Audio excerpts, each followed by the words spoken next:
And then I had other people saying, you know, you have 3 kids, so you might as well just stay here. You're stuck. At some point, I just being reckless. I don't know. Like, I attribute it to just being young and not being really responsible and not really having a focus. And so I ended up with baby number 3. Again, a different dad. He wasn't abusive, but I was living at home, and my mom like laid down the law with ultimatums and everything. So it's like, listen, you need to figure out what you're going to do with your life. You can't keep going like this, right? And I'm not like, I can't have you in here to keep doing this, having all these babies and whatever.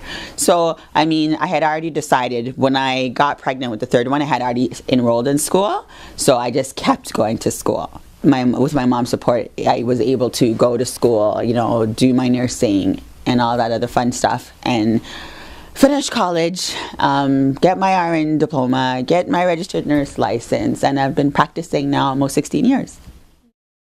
Money isn't everything, but money provides opportunities, right? And I don't need to be filthy rich. Like, that's never been my motivation, but I want to be comfortable, and I wanted my kids to be comfortable. Like, I know what it's like coming out of a poor situation. My mom worked hard too, right? She came here, she wasn't landed. She didn't get her landed status in this country until I was like 14. So up until then, she always worked and kind of had to hide and do all these things in order to be able to provide for her kids.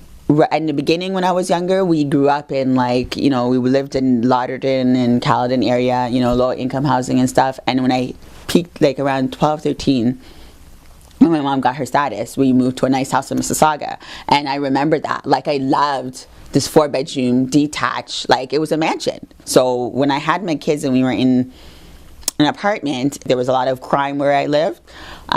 They were robbing the ice cream trucks. They broke into people's cars. People would be outside fighting. You never know when someone's going to pull by with a gun. It was just, you know, and I'm just like, my mom never raised me in a situation like this, you know, so why am I doing this to my own kids, right? I had to make a priority. So what did I want? More.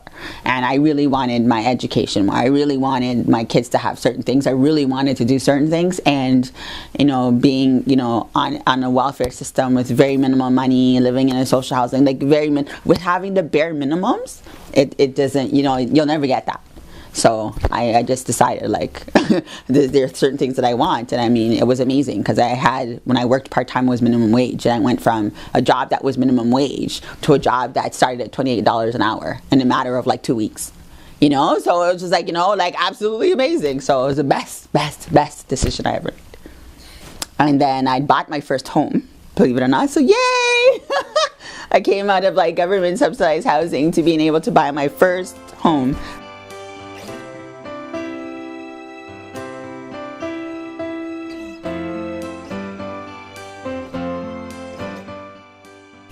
They give such joy. Like the dumb stuff that my kids do, and I sit there and snicker. I overhear silly conversations and I just snicker.